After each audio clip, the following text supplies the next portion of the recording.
Story story time Telugu తాబేలు కుందేలు.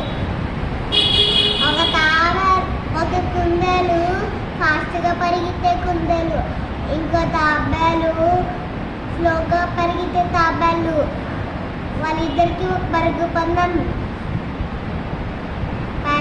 తర్వాత పరుగు పందెం మొదలయ్యేసరికి జంతువులన్నీ వచ్చి చూసేదానికి వచ్చాయి. అప్పుడు ఆ కుందేలు పరుగు పందెం స్టార్ట్ చేశాడు. అప్పుడు కుందేలేమో ఫాస్ట్గా వెళ్ళింది, తాబేలేమో చిన్నగా నడిచి వెళ్ళింది. అప్పుడేమో కుందేలు ఫాస్ట్గా వెళ్ళి కొద్దిసేపు విశ్రాంతి తీసుకుంది. తర్వాత తాబేలేమో చిన్నగా నడిచి ఆ కుందేలుని దాటేసి వెళ్ళిపోయింది. అప్పుడు తాబేలే గెలిచింది. ఎవరిని తాబేలు కుందేలు పరుగు పందెం.